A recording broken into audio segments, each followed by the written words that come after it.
जय Jagannath studying with mind channel को मोर स्वागत। आज आम देखा क्लास 8 रो साइंस रो पंचम अध्याय बलर अन्वेषण कौन दिखाई। समतल भूमि अपेक्षा पहाड़ ऊपर को जाऊथवा समय साइकेल पेडल मारिबा कहीं कष्ट लगे, ओदा पृष्ठ रे खसिबा कहीं सहज। आमर दली सर्वोच्च स्थान रे पहुँची तल को आसवा आरंभ करबा परे आमे कहीं हालुका अनुभव करूँ एवं आमे भासिबा परि अनुभव करूँ। तुम प्रश्न गुड़िकर अन्य सह आलोचना कर। से दिन जोर रे पवन बहुथिला। सोनाली एवं रागिणी साइकेल रे बुलिबाकू बहुत आग्रही थिले। सेमानंकर ग्रीष्म छुट्टी आरंभ होइतिला एवं सेमाने गाँ चारिपाखर सुंदर दृश्य अवलोकन करबाकू चाहुथिले। सेमाने साइकेल रे पहुँच देले और बुली बाहरिले। सेतेबेले सेमाने गाँ रास्ता दे जाउथिले। पवन द्रुत गति रे बहुथिला। ओह नाना, पवन मते जोर रे ठेली दउछि, रागिणी कहला। हसी हसी सोनाली उत्तर देला, आमे पवनर गतिर विपरीत दिगरे साइकेल चलाउछु। द्रुत गति जावाई आमको आम साइकेल पेडल को आहरी जोर रे ठेलिबाकू पड़िबो। पवन दउछि किंतु सेमाने विपरीत दिगरे चलाउछन्ति, किंतु सेमानकू एक्स्ट्रा परिश्रम करबा पई पड़ुछि। एही यात्रा रे सेमानंको एक पहाड़ शिखर को लंबा रास्ता दे जिबाकू हेला। रास्तार किछि अंश खूब आबड़ा खाबड़ा थिला, जहाँ साइकेल चलाइबा पई अति कष्टकर थिला। जोंठारे सेमानंको पेडाल मारिबाकू कष्ट होउथिला, किंतु अन्य अंशटी मसृण थिला। जेतेबेले सेमाने शीर्ष रे पहुँची दृश्य उपभोग करुथिले, सेमाने घड़घड़ी शुणिले एवं दूर रे बिजुली चमक देखिले। तबे लाइटनिंग आउ माने लाइट होतिला, घड़घड़ी बिजुली मारुछि, साउंड भी होतिला। जदि यह सुंदर दृश्य थिला, सेमाने तुरंत फेरिबाकू निष्पत्ति नेले। फेरिबा बाटरे मेंढापल अतिक्रम करबा समय सेमाने सेमानंकर साइकेल घंटी बजाई दिग परिवर्तन करबा पई साइकेल हैंडल बुलाइले। जेतेबेले सेमाने पहाड़र ढालू दे तलको आसुथिले, सेमाने अनुभव कले जे सेमानंकर साइकेल गुड़िक पेडल न चलाई मध्य द्रुत गति रे गड़ी जाउछि। सोनाली आनंदर चित्कार करी कहिला, यह बहुत रोमांचक मन होउछि। किए जेपरी आमको तलको टाणी नउछि, यह कौन होई पारे। से ऊपर को बहुत कष्ट रे उठिछन्ति, किंतु तलको सेमाने आराम रे आसी पारुछन्ति। बल कौन, आसो आमे जानिबा। ठेला एवं टणा बल को अनुभव करिबा। ठेला माने ठेली देबा और टणा माने टाणिबा।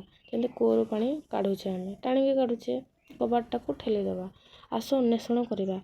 एक बड़ कार्डबोर्ड बाक्स नियो। देखो, तुमे जेते उपाय भाबिले भी भाई पारिबा बाक्स घुंचाई पारिबाकू चेष्टा करो। तुमे ठेलिकी घुंचाई पारुनो, कने बाक्स भितर जिनिस भर्ती अछि। जेतेबेले तुमे गोटे दौड़ी साहाय्य टाणुछ, देखो चित्र खरे से पिलाटा टाणी पारुछे। बाक्स को विभिन्न उपाय रे घुंचाइबा। प्रथम क होछि ठेलिबा। देखो चित्र क रे ठेलिबा, ये होछि टाणिबा, ये होछि बहिकी नेबा, माने से ऊपर को बहिकी नउछि। तुमे कोन चित्र 5.1 रे देखा जायथिबा व्यतीत अन्य कोनोसी उपाय बाक्स को घुंचाई पारिबो। ठेलिबा, टाणिबा, नहने कोन करिबा, बाक्स को उठेकी नेबा। बाक्स को घुंचाइबा पई तुमे केउ सब उपाय अवलंबन करिथाओ, ताहाला बाक्स को ठेलिबा किंबा टाणिबा। साधारणतः एक वस्तु उपरे प्रयोग होउथबा टणा और ठेला बल को विज्ञान रे बल कहा जाए। ठेला और टणा ताको कहा जाए, दुई भाग करा हिचे, किंतु ताको बल बोली कहा जाए। बल को इंग्लिश रे फोर्स कहा जाए। मन रखे लाइनटा। वस्तु उपरे बल प्रयोग कले कौन हुए।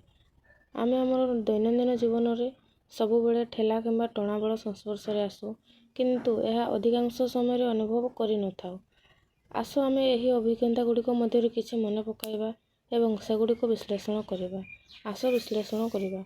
एभଳି परिस्थिति विषय चिंता कर जेउठारे एक बल ठेलिबा किंबा टाणिबा प्रयोग करा जाए एवं सेगुड़िक टेबुल 5.1 रे तालिकाभुक्त दिया है। प्रत्येक परिस्थितिर विश्लेषण कर एवं सारणी 5.1 रे बलर प्रभाव लेख। किछि परिस्थिति और सेगुड़िक प्रभाव तालिका रे आगरु लेखा जायछि। देखिबा, तुमर बंधु तुमको गतिशील साइकेल बंद करबा पई एहाको पछको धरुछन्ति। सेमाने टाणुछि। प्रभाव होछि साइकेल रो गति को बंद करिबा किंबा वेग ह्रास करिबा। बैट द्वारा गतिशील बल को मारिबा, माने एहाको ठेलुछे, बलटा बाहरी के जाउछि। गतिशील बल रो दिग परिवर्तन करिबा। फुलिथिबा बेलून को दबाई देबा, माने देखो कि कले जाके की छोट कर देले, माने ठेली देले, बेलून रो आकार रो परिवर्तन होई गेला। एही उदाहरण गुडी को तुमे कोन निष्कर्ष पाओ। कौन बल एक गतिशील वस्तु ना स्थिर करिथाए। ଯାହା ବସ୍ତୁର ଏକ ବେଗ, ଗତି, ଦିଗ ପରିବର୍ତ୍ତନ କରିପାରିବ କିମ୍ବା ଏହାର ଆକାରର ପରିବର୍ତ୍ତନ କରିପାରିବ କି? ଦେଖିବା, ଗୋଟେ ଡ୍ରୟାରକୁ ଟାଣୁଛି ମାନେ ଟଣା, ଇଏ ବି ଟଣା, ସିଏ ଠେଲା। ବସ୍ତୁ ଉପରେ ବଳ ପ୍ରୟୋଗ କରିବା। ଦୈନନ୍ଦିନ ଜୀବନରେ ଆମେ ଅନେକ ପରିସ୍ଥିତି ସମ୍ମୁଖୀନ ହେଉ ଯେଉଁଠାରେ ବଳ ପ୍ରୟୋଗ କରାଯାଏ। ଉଦାହରଣ ସ୍ୱରୂପ ଡ୍ରୟର ଖୋଲିବା, ରବର ବ୍ୟାଣ୍ଡଟି ଟାଣି ଲମ୍ବା କରିବା, ଜଣେ ଫିଲ୍ଡର ଏକ କ୍ରିକେଟ ବଲକୁ ଅଟକାଇବା, ଫୁଟବଲକୁ ଗୋଡ଼ରେ ମାରିବା, ଚଳନ୍ତା ସାଇକେଲରେ ବ୍ରେକ୍ ଦେବା, ରୁଟି ବେଲିବା କିମ୍ବା ଅଟୋରିକ୍ସା ଷ୍ଟେୟାରିଂକୁ ବୁଲାଇବା। ବଳ ପ୍ରୟୋଗ ଦ୍ୱାରା ବସ୍ତୁ ଉପରେ କ'ଣ ପ୍ରଭାବ ପଡ଼ିପାରେ? ଦେଖିବା, ଏକ ବସ୍ତୁ ଉପରେ ପ୍ରୟୋଗ କରାଯାଉଥିବା ବଳ ହୁଏତ ଏକ ବସ୍ତୁକୁ ସ୍ଥିର ଅବସ୍ଥାରେ ଘୁଞ୍ଚାଇ ପାରେ। ଗୋଟେ ବସ୍ତୁ ସ୍ଥିର ଅଛି, ତାକୁ ସେ ଘୁଞ୍ଚେଇ ପାରୁଛି।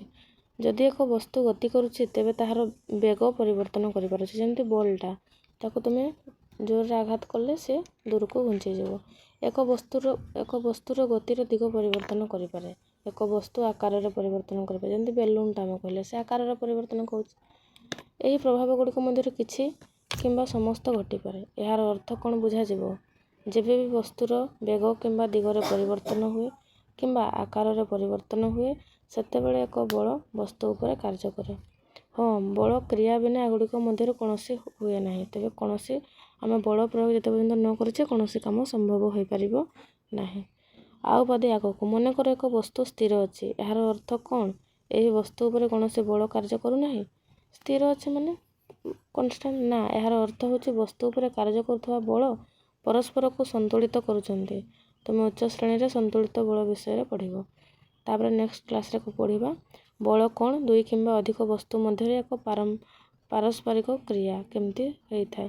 ନେକ୍ସଟ କ୍ଲାସରେ ଆମେ ଏଇ ପାର୍ଟଟା ପଢ଼ିବା। Thank you. ଜୟ ଜଗନ୍ନାଥ। ଭଲ ଲାଗିଲେ ଲାଇକ୍ କରିବ, ସେୟାର କରିବ, କମେଣ୍ଟ